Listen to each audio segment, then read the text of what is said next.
안녕하세요. 장검중학교 학생 여러분. 역사쌤, 어방쌤입니다. 반갑습니다. 영상을 찍으려고 시간을 마련하려고 했는데 쉽지가 않아서 생각보다 영상 올리는 게 업로드가 늦어졌네요. 미안하다고 말을 하고 싶고요. 혹시 기다렸던 학생이 있다면 특히나 더 미안합니다. 그래서 일주일에 한 2개 내외 정도로 선생님 생각보다 좀 방학이 선생님도 쉬어야 되니까 여러 가지 좀 일이 있어가지고 한 2개 정도씩 올라갈 것 같고요. 그래서 2학년들은 이제 고려 복습하는 관련된 영상으로, 3학년들은 선생님 저번에 이제 시험 끝나고 간단하게 진행했던 2, 30년대 독립운동 파트를 좀 복습할 수 있는 그런 영상들을 준비를 하도록 하겠습니다. 일단 오늘 지금 영상은 2학년 고려 복습 영상인데요. 기말고사 때 보니까 우리 학생들이 생각보다 고려시대에 대한 이해가 조금 떨어진다라는 느낌을 받아서요. 우리 학생들이 근데 보니까 공부하려는 의지는 꽤 높은 것 같아요. 2학년들이. 그래가지고 복습을 할 수 있는 뭔가가 있으면 좋겠다 생각을 해서, 또 뒤져보면 학원 같은 데는 역사만 하는 학원은 별로 없잖아요. 그래서 영상을 한번 준비를 해봤고요.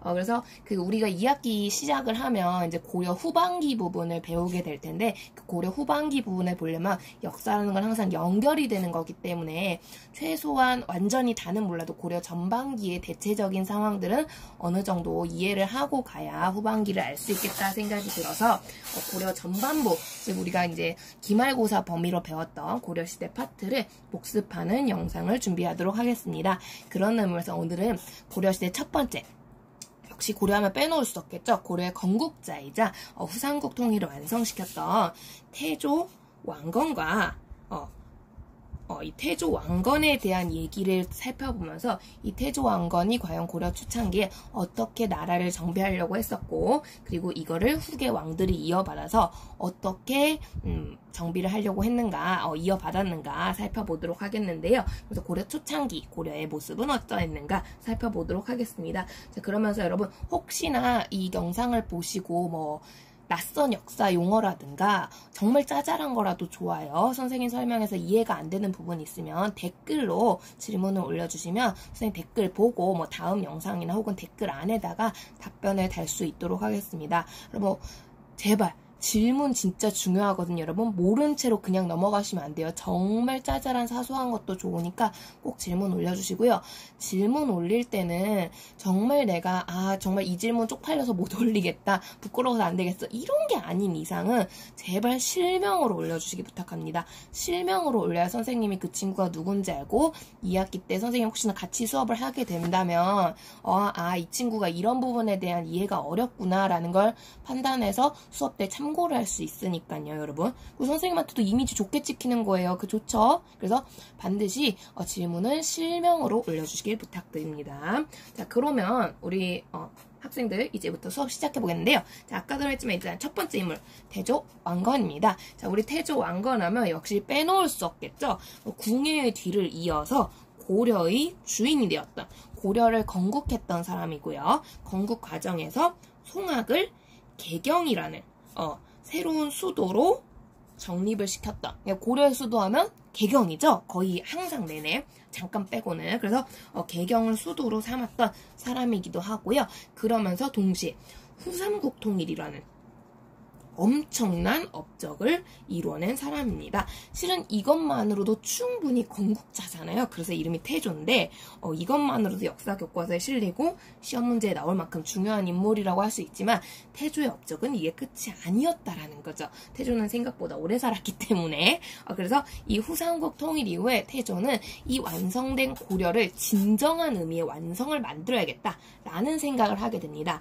왜냐하면 우리 후삼국 통일 과정에서 살펴봤지만 태조는 견훤하고 굉장히 통일 스타일이 달랐어요. 견훤은 장군 출신이기도 하고요. 선생님하고 수업한 친구도 알겠지만 후백제 자체가 군사력이 엄청 막강했던 국가 중에 하나예요. 그래서 규모는 원래 후고구려보다 작았지만 삼국 통일에 있어 유력했던 국가가 후백제거든요. 그러니까 파워가 엄청 막강했던 거예요. 그래서 견훤은 무력을 사용해서 군사력으로 나라를 통일하려고 애썼던 거에 다르게 태조 왕건은 궁예라는 폭력적인 인물에 의해 나라가 한번 무너진 걸 본 사람이거든요. 이 폭력은 오래가지 않아. 폭력 앞에 무릎을 꿇는 건 잠깐일 뿐이야 라는 걸 너무 절실히 알고 있는 사람이기 때문에 이 태조왕건이라는 사람은 폭력이란 방식이 아니라 말 그대로 인성이죠. 덕에 의해서 진정으로 사람의 마음을 얻어서 통일을 하자라는 방식을 추구했던 사람이고요. 즉 인기를 얻으려고 했던 거죠. 그래서 인기를 얻기 위해서 계속해서 끊임없이 신라에게도 우호적인 태도를 난 약한 자를 괴롭히지 않아. 신라 약자지만 천년의 신라잖아. 무시하면 안 돼. 굉장히 배려하는 그러한 모습을 보였던 사람이고요. 그 외에도 아무리 작은 세력일지도 호족들이 넘어온다. 작은 호족 세력들이라도 넘어오면 벼슬도 주고 상도 주고 하면서 굉장히 역시 이 호족들도 배려하는 모습들을 보였기 때문에 이런 점에서 인망을 얻어서 그러니까 인성을 통해서 후삼국 통일을 시킨 사람이 태조왕건이거든요. 근데 이 방법의 단점이 무엇이냐? 사람의 마음은요, 여러분 평생 가지 않을 수 있다는 거죠. 물론 평생 가는 마음도 있어요. 여러분 부모님의 사랑 같은 그래서 그 평생 가는 마음도 있지만 이런 식으로 이제 상을 주고 벼슬을 주고 하면서 이제 얻었던 마음이 언제 배신을 때릴지 알 수가 없다는 거예요. 이렇게 마음을 얻은 사람이 한둘이 아니다 보니까. 그래서 특히 이 호족이란 세력들은요, 여러분 지방 세력이거든요. 그 지방에서만큼은 내가 짱이야. 내가 킹이야. 라고 군림하던 세력이에요. 그러니까 내가 이 동네에서 우두머리였는데 개경으로 가면 저 왕건이라는 놈한테 무릎을 숙여야 된다는 거지. 머리를 숙여야 돼요. 이게 나는 왕건이 마음에 드니까 난 충분히 머리 숙일 수 있어 하는 사람도 있겠지만 근데 결혼 같은 거 생각해보세요. 내가 한때 후백제 왕이었는데 내가 왕건보다 셌는데 딴 마음 안 생길까요? 과연? 내가 다시 왕하면 안 돼? 이런 맘 먹는 호족들 충분히 나올 수 있다는 거죠. 그리고 이 호족들이 그 마음을 먹는 순간 나 오늘부터 고려랑 안 놀아. 내 나라 만들 거야. 이 동네는 충청도니까 난 후후백제 만들래. 이 동네는 내가 울산이야. 울산이니까 나는 후신라 만들래. 신라 옛날에 계림이라고 그랬죠. 난 후계림 만들래.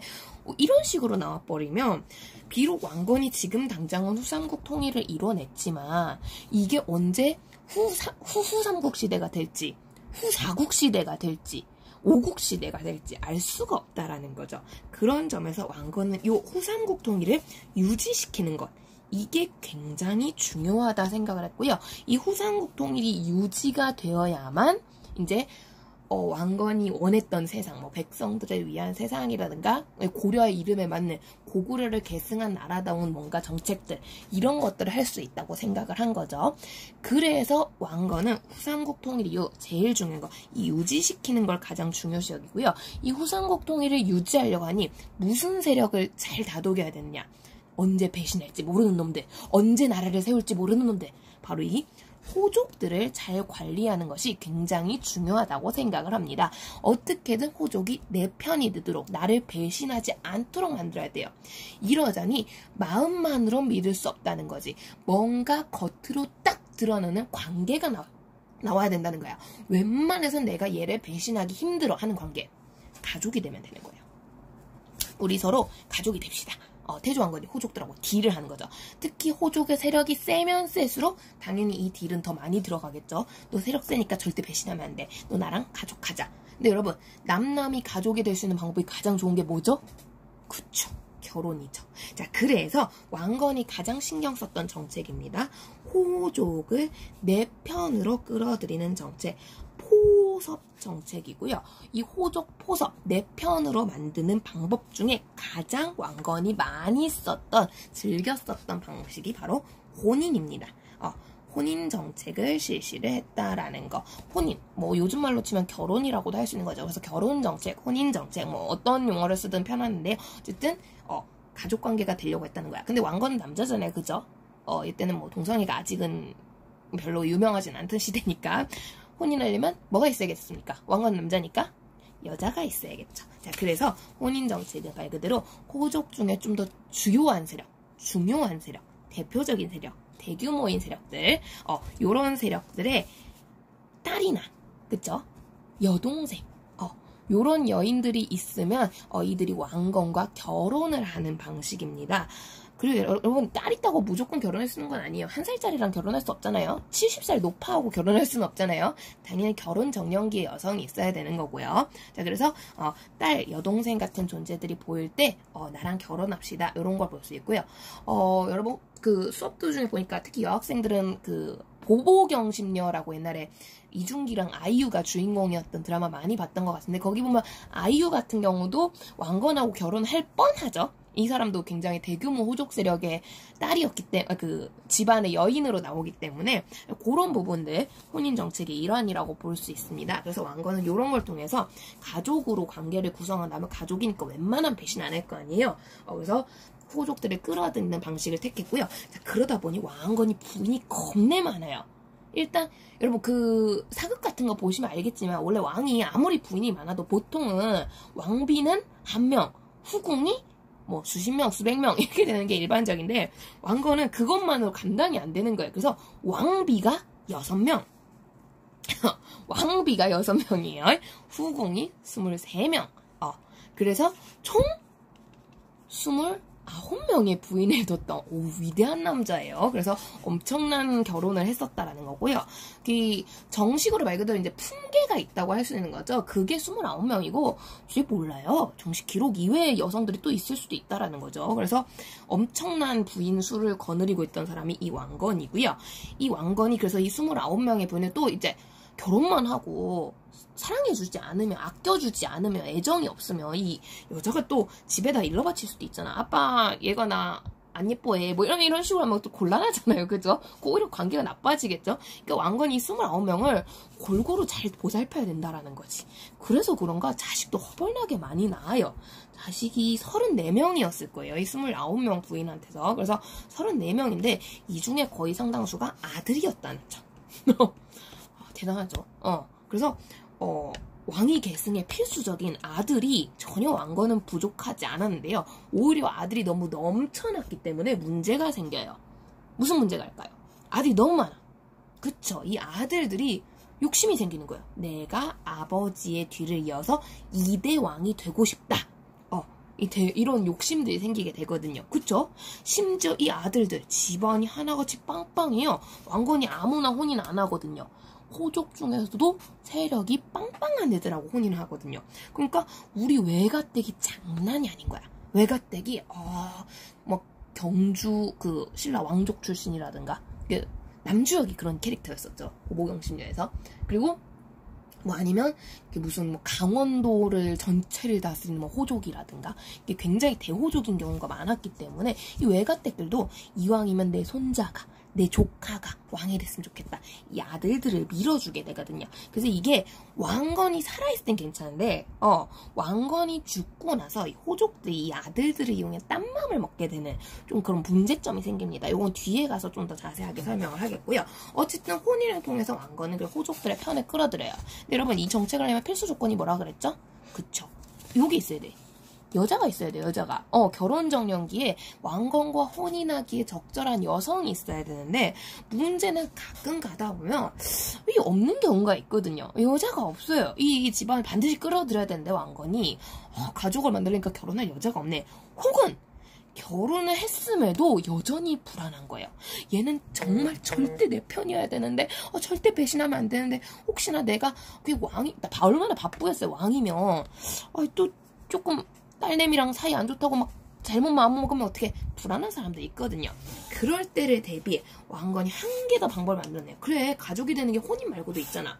가족이란 건 결국 나랑 성씨가 같은 사람이거든. 나의 성씨를 선물해 주는 거예요.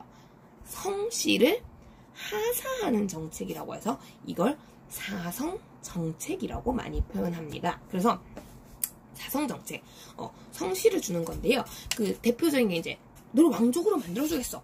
왕건과 같은 성. 왕시성을 주는 거죠.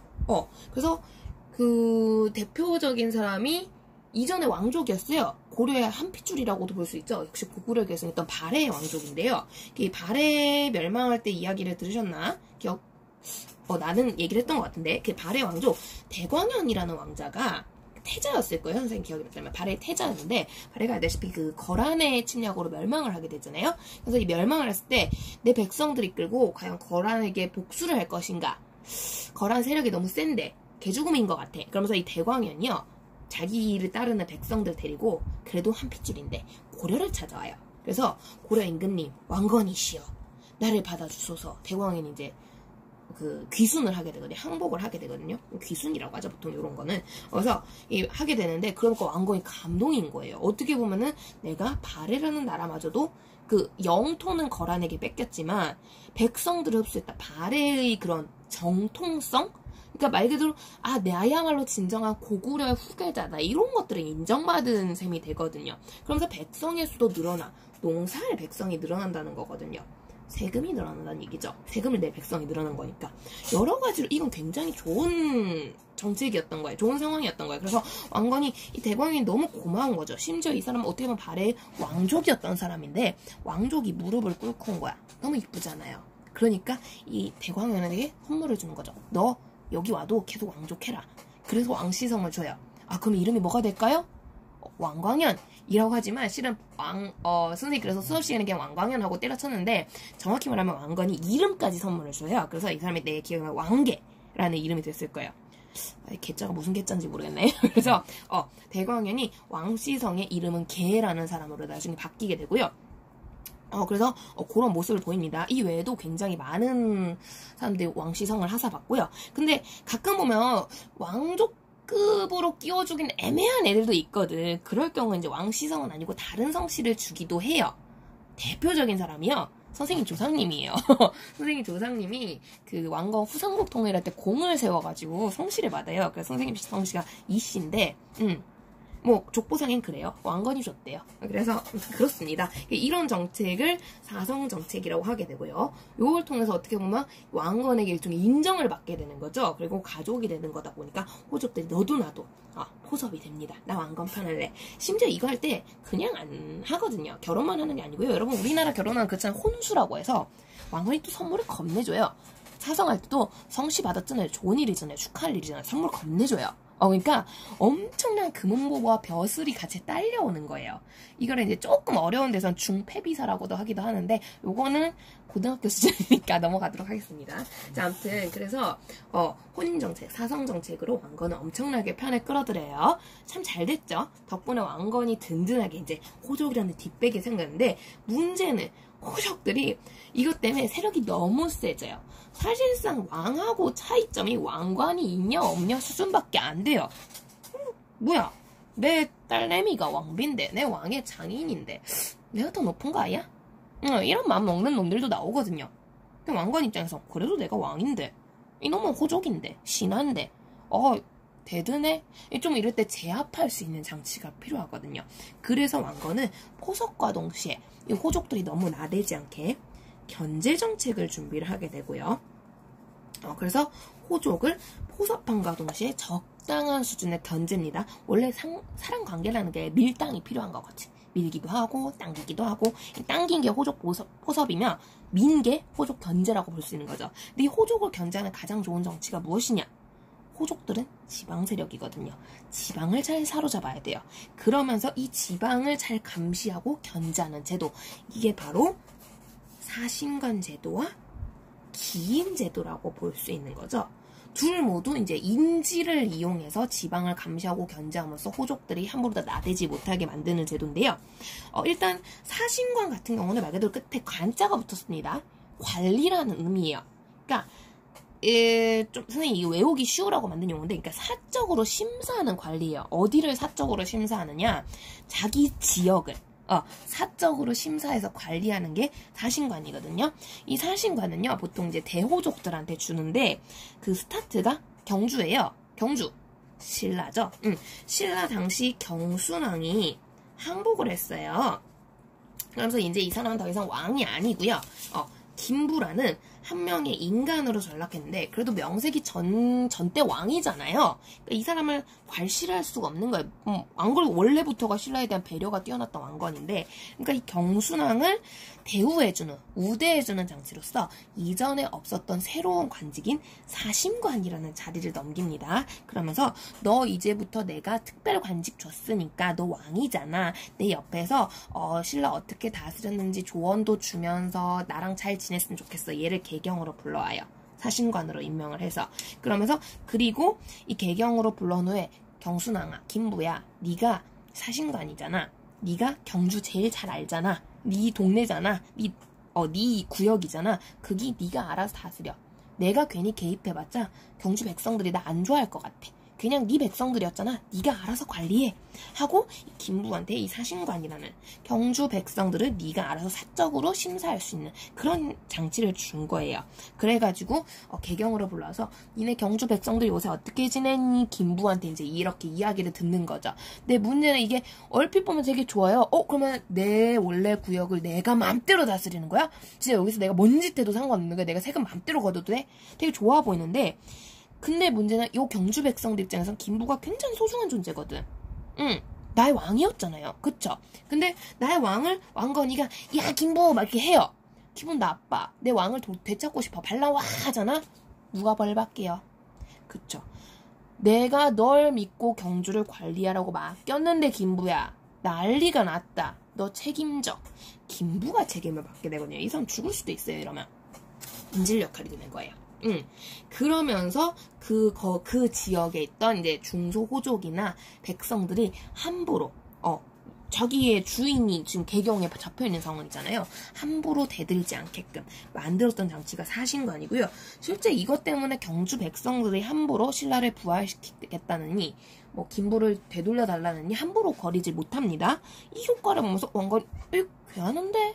하면서 계속 써먹게 되는 거죠. 그럼 광주 사신관, 울산 사신관, 강릉 사신관 이렇게 막 계속 부여를 하게 되면서 결국 이 사신관 제도가 굉장히 일반화되기 시작합니다. 그리고 이 사신관으로 임명된 호족들이 바로 인질 역할을 하면서 동시에 그 지방에 대한 정보를 왕건에게 갖다 주게 되는 거고요. 자, 그런데 이거는 어디까지나 사신관으로 임명될 급의 대호족에 해당되는 거예요. 즉 여기 어떻게 보면 혼인 사성에 해당하는 애들이 사신관도 같이 하게 된다라는 거죠. 그렇게 볼 수 있는데 걔 중에 보면 분명히 이쪽이 알짜배기야. 핵심지대인데 그렇다고 대호족이라고 부르기에는 영토가 너무 쪼만한 좀 미묘한 애들이 있다라는 거죠. 중소호족들인데요.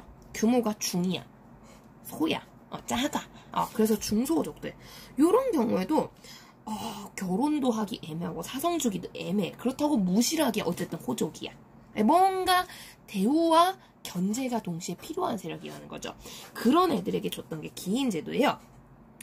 왕건이 가만 보니까 우리 경순왕한테 힌트를 얻은 거죠. 신라가 과거에 썼던 제도 중에 상수리 제도라는 게 있었거든요.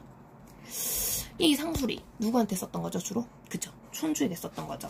지방에서 제일 작은 별볼이 없는 촌이라는 곳을 다스리나 세금을 관리한다는 점에서 촌락문서를 작성한다는 점에서 중요한 나름의 견제가 필요했던 이 촌주들을 대상으로 하는 제도가 상술이에요. 요 제도의 모양새를 보면서 괜찮은데 뺏겨온 게 기인제도예요. 그래서 상수리 제도를 계승해서 중소족들아 광고를 하는 거죠. 내가 니네 대우 안 해줘서 되게 서운했지. 그래서 하는 말인데 너희 집에 네 자리를 이어받을 아들들이 있을 거 아니야. 그 아들들 내가 이쁘게 교육시켜줄게. 대우해줄게. 벼슬 줄게. 하면서 야 역시 지금도 그렇잖아요. 대학 가려면 어디 가자 그래요? 인서울 하자 그러잖아요. 똑같이. 야, 니네 자식들, 좀, 업그레이드 좀 시켜봐. 세련되게. 도심을 좀 먹어야지. 개경으로 와! 부르는 거야. 벼슬 줄게. 벼슬? 말이 벼슬이지. 이제 일은 거의 없는 벼슬이에요. 그래서, 월급만 주겠다는 거죠. 쉽게 얘기해서. 그래서, 여기서 공부도 하고, 도시물도 먹고, 인맥도 쌓고, 해! 하면서 중소족들의 아들들을 불러요. 이 아들들이 기인이라는 벼슬을 받게 되는 거고요. 이 기인이라는 벼슬을 받으면서 개경으로 불러오는데 결국 중소호족들 입장에서 근데 이 아들이 공부하러 도심을 먹으러 간 거라고도 볼 수 있지만 인질이 된 거죠. 개경 왕건이 옆에 있잖아요. 아들들이. 그러면서 이 중소호족들의 자제죠. 후계자가 될 만한 아들, 동생들이 기인으로서 돼서 인질 역할을 하는 것. 요게 기인제도고요. 그러니까 둘 다 인질이죠. 근데 이 기인제도 같은 경우는 이게 생각보다 약발이 참 좋았어요. 이게 어떻게 보면 주인들의 아들들이기 때문에 아들을 버릴 생각을 하는 게 아닌 이상은 얘네가 진짜 배신을 못했거든. 그러니까 기인은 되게 오래 가요. 사신과 제도는 고려만 잠깐 썼던 제도인데 기인 제도 같은 경우는 조선시대까지 계승이 됩니다. 그래서 광해군이라고 들어보셨는지 조선 후기 인물이죠. 그때 돼서 비로소 기인 제도는 폐지가 돼요. 그래서 굉장히 오래 유지된다라는 걸 알 수 있고요. 어쨌든 이런 정책을 통해서 호족들이 굉장히 강력한 세력을 가졌음에도 불구하고 함부로 왕건에게 나대지 못합니다. 대들지 못해요. 그런 상태에서 왕건은 정신적인 세뇌교육까지 시키니 그 책이 바로 계백료서라는 책이 되겠습니다. 계백료서. 문무백관들아, 계율을 지켜라. 니네는 신하야. 신하니까 왕에게 충성하려. 이런 것들을 요약한 책을 계백료서라고 할 수 있고요. 안타깝게도 현재 전해지진 않지만 태조가 직접 작성한 걸로, 직접 편찬한 걸로 태조가. 그러니까 신하다운 행동을 하려면 신하라면 이런 것들은 지켜다오. 왕한테 함부로 반역하지 않기 뭐 이런 느낌 있잖아요. 그런 것들을 담은 글입니다. 그래서 정확한 내용은 모르겠지만 아마 신하의 도리를 강조한 것으로 현재 보고 있습니다. 그래서 이 책을 왕건이 작성을 해서 읽어봐. 그러니까 대들지 마 하게 된 거고요. 결국 이걸 통해서 왕건은 호족들을 대우해주지만 이 호족들이 함부로 할 수 없는 굉장히 뛰어난, 그러니까 정말 조화를 잘 어떻게 보면 이뤘다고 볼 수 있는 왕이 되는 거고요. 요걸 통해서 후삼국이 안정적인 고려로 흡수돼가는 그런 모습을 띠게 되는 거죠. 그러면서 그 누구도 함부로 나 후사국 시대 만들래, 뭐 오국 시대 만들래 이런 얘기를 안 하게 되는 거예요. 그래서 고려가 안정화되는 모습을 보이게 되고요. 이렇게 고려가 안정화되니까 이제 왕건이 그동안 하고 싶었던 다른 정책들이 가능해지는 거예요. 뭐 맵컨대 왕이라면 당연히 보살펴야 될 존재, 백성들을 보살피시기 시작하는 거죠. 백성들의 생활, 민생을 안정화시켜요. 민생 안정책 볼 수 있고요. 혹은 우리 백성들 이제 먹고 살만해진 거잖아요. 민생 안정이 됐다. 경제생활이 안정됐다는 거니까 누릴 거 누려야지. 문화도 발전시키는 문화정책 실시하는 거예요. 그러면서 이 과정에서 가장 대표적인 게 민생 안정. 전쟁 끝났잖아. 백성들아 세금 적게 내도 돼. 10분의 1세라고 하죠. 그 전까지는 거의 세금이 자기 생산한 거의 절반 3분의 1 그 정도 가까이 냈고 진성여왕 때 같은 경우는 세금을 막 2, 3회씩 막 1년에 걷는 바람에 백성들 되게 거부감이 심했었는데 그런 부분들을 팍 값 줄여준 거죠. 옛날 같으면 이제 내가 월급 100만 원에 50만 원을 세금을 갖다 냈으면 뭐 40만 원, 50만 원 이제는 10만 원만 얼마나 줄어든 거예요. 그쵸? 그래서 10분의 1세 실시하는 거고요. 근데 가만 보니까 이 10분의 1세조차 못 내는 가난한 백성들이 있는 거지. 그런 애들을 위해서 구휼창고, 흑창이라는 것도 만듭니다. 참고로 이 흑창은 옛날에 우리 배웠던 고구려 진대법하고 비슷하다고 보시면 돼요. 그래서 그 봄에 꺼주고 가을에 갚게 하는 그런 방식으로 가난한 백성들을 돕습니다. 이렇게 해서 백성들이 어느 정도 먹고 살 수 있게 해주고요. 이제 먹고 사는 게 안정화되니까 백성들이 문화적으로 누릴 수 있는 거야. 그러면서 왕건이 여러 가지 이제 문화적으로 뭔가 사상이라든가 종교라든가 여러 가지들을 발전시키기 시작하는데요. 특히 이때 왕건이 가장 좋아했던 종교는 불교로 알려져 있고요. 그래서 내가 부처님의 덕으로 부처님의 은혜로 나라를 통일하고 고려를 안정화시켰다. 왕건은 그렇게 생각했기 때문에 불교를 굉장히 강조하는 모습을 보이게 돼요. 그렇지만 그래서 오해하면 안 돼요. 그렇다고 불교만 좋아한 건 아니다. 왕건은 그러면서도 원래가 배려나 관용이 뛰어났던 사람이잖아요. 불교 이외의 사상들, 이전부터 우리나라에 있었던 유교, 도교, 새롭게 들어왔던 풍수지리설, 뭐 등등등 해가지고 이런 각종 다양한 사상들, 기타 등등 다양한 사상들도 모두 포용적으로 받아들여주는, 인정해주는 그런 모습을 보이게 되고요. 그러면서 고려가 다양한 사상이 융합되고 같이 교류하면서 발전적인 모습을 보이게 됩니다. 게다가 이 과정에서 왕건은 역시 이때 우리 옛날에 마찬가지죠. 나라가 발전하려면 선진문물을 주변 국가로부터 끊임없이 받아들이는 게 중요한데 특히 가장 많이 받아들였던 게 중국이에요. 그죠? 그래서 선진문물을 수용하는데 원래 아무리 이쪽이 발전됐다고 해도 이거는 이 나라 문화와 생활 습관, 이 나라 백성들한테 맞춰져 있는 거고 우리나라랑은 다를 수 있거든요. 그래서 이 받아들일 때도 항상 강조해요.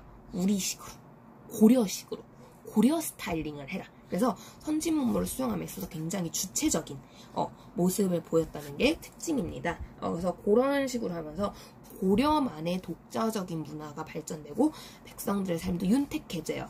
그러니까 왕건이 이제 가장 하고 싶었던 거, 내가 왜 이 나라 이름을 고려라고 지었는데 우리 고구려 계승국가야.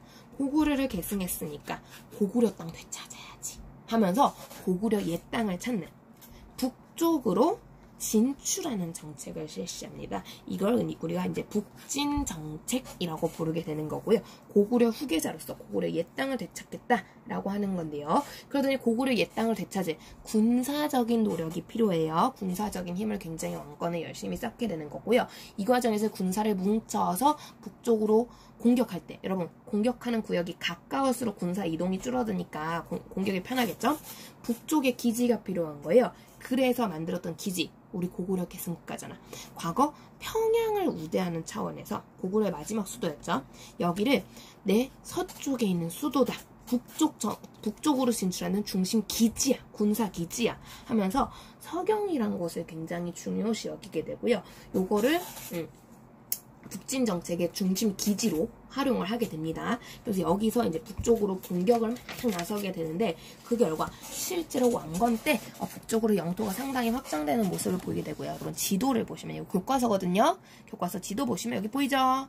여기 고려가 처음 건국됐던 영토가 여긴데 자 여기가 개경이에요. 개경보다 더 북서쪽에 위치한 서경을 군사기지로 삼아 여기에서부터 공격에 들어가게 되는 거고요. 이러면서 군사적으로 요 지역을 고려의 영토로 장악하는 모습을 보이게 됩니다. 자, 그러면서 요 영토가 어디냐? 청천강과 영흥만이 위치한, 그러니까 요 서쪽 경계가 청천강이 흐르는 곳이에요. 여기가 영흥만이라는 곳이 있는 지역이야. 그래서 청천강에서 영흥만까지 라는 지역으로 영토를 확장하게 되고요. 이게 북진 정책의 핵심입니다. 근데 여러분 이 청천강과 영흥만까지 이르는 지역이 과거 누구의 땅이었을까요? 과거 누구의 땅일까요? 신라보다 위에 있었으니 그쵸, 발해의 영토였는데요. 발해 영토, 고구려 영토였다는 얘기예요. 근데 발해 아까 누가 멸망시켰다고요? 그쵸. 즉 이 지역은 현재 거란의 영역이었던 거예요. 그러다 보니 북진정책 과정에서는요, 자연스럽게 거란과 고려는 대립할 수밖에 없게 됩니다. 근데 여러분 뒤에 가서 우리 외교 파트 할 때, 대외관계 파트 할 때 보겠지만 거란은요, 이때 발해 멸망 후에 승승장구하면서 요라는 나라를 세울 정도로 나중에 성장을 하게 되거든요. 나라를 세웠어요. 중국을 먹고 싶은 거예요. 거란은 중국을 먹고 싶은데 중국을 먹으려니 등수가 자꾸 따끔따끔거려. 얘네가 쳐들어오거든. 고구려 계승했다면서 내놔!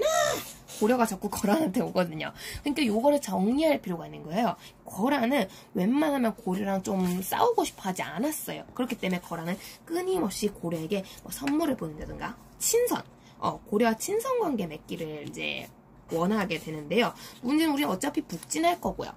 거란이 발해 멸망시킨 것도 괘씸해요. 그러니까 왕건이 이 거란을 되게 싫어해요. 그래서 일부러 거란 좀 배척하는 모습을 보이게 되고요. 그 상징으로 북진 정책하고도 관련이 있죠.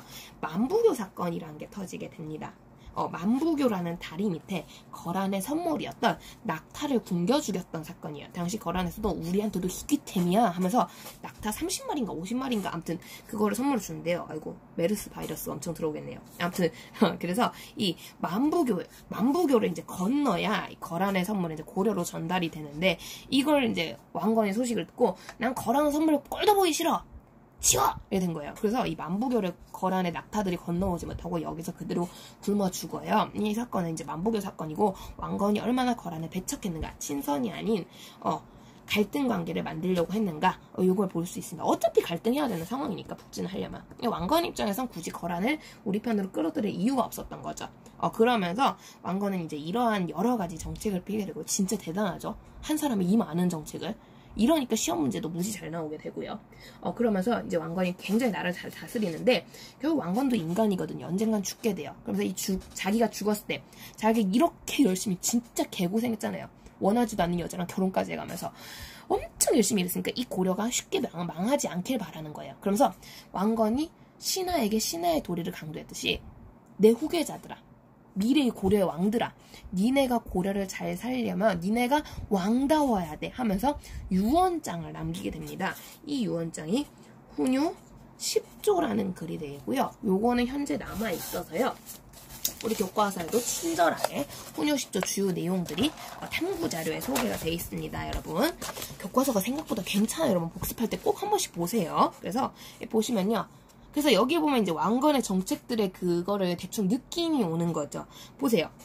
불교의 힘으로 나라를 세웠어. 문화정책인 거죠. 왕건이 얼마나 불교를 사랑했는가. 문화정책이라고 볼 수 있는 거고요. 그러면서 관리의 독복을 함부로 가감, 더하거나 빼지 말고 농민의 부담을 가볍게 할 것. 관리들이 탐욕스러워지면 백성들이 괴로워지거든요. 민생 안정의 일종인 거예요. 농민의 부담을 가볍게 10분의 1세 함부로 없애지 마라. 이런 것들 살펴볼 수 있는 거고요. 자, 우리는 중국과 지역과 사람의 인성이 다르므로 중국 문화를 반드시 따를 필요가 없다. 주체적으로 문화를 받아들일 필요가 있어. 문화정책인 거죠. 그러면서도 거라는 짐승과 같은 나라야. 그들은 따르지 말거라. 거라는 싫어. 왜 싫었어? 북진하니까. 북진과 문화정책의 모습을 볼 수 있는 거고요. 서경. 왜 중요시해요? 북진정책인 거죠. 연등의 8관에 불교 행사들입니다. 불교 행사를 성실하게 열어라. 불교 발전 볼 수 있고요. 문화사상. 도선의 풍수사상에 따라 사찰을 세우고 함부로 짓지 말 것. 그러니까 사찰, 불교와 관련된 거긴 한데 도선의 풍수사상이요. 불교를 좋아하지만 함부로 다른 사상 무시 안 했다. 볼 수 있는 거죠. 이거는 그냥 일반적인 거고. 그래서 이런 식으로 해서 왕건은 자신의 정책을 훈요 10조에도 담아냈구나 라는 걸 우리가 확인할 수 있습니다. 이게 태조 왕건의 정책이고요. 태조 왕건이 그래서 굉장히 나라를 열심히 잘 다스리려고 애를 썼구나 라는 걸 볼 수 있어요. 자, 그렇지만 항상 사람 마음이 계획대로 되는 것도 아니고 뜻대로 되는 것도 아니죠. 왕건이 이렇게 열심히 노력을 해서 나라를 안정시켰는데 이 왕건의 정책들 중에 부작용이 하나 있었으니 앞에서 봤어요. 그죠? 무슨 부작용이었죠? 바로 이 혼인정책입니다. 뭐가 너무 많았다. 아들이 너무 많았다는 거죠. 결국 이 아들들이 많다는 점 때문에 고려는 또 한 번 뒤숭숭해지는 모습이 나타나게 되는데요. 자, 이걸 후계 왕들이 어떻게 극복해 가는지 이건 다음 영상에 올려놓도록 하겠습니다. 일단 태조 왕건의 정책 요거 틈틈이 계속 보시면서 꼭 다시 한번 익혀주세요. 중학 레벨이라면 요 정도는 짚고 가야 된다라는 거죠, 여러분. 꼭 기억해 두시고요. 자, 다음 영상으로 다시 찾아오겠습니다. 계속 영상 보고 싶으면 구독, 좋아요, 알람 설정 기억하시고요. 자, 선생님 넘어가겠습니다.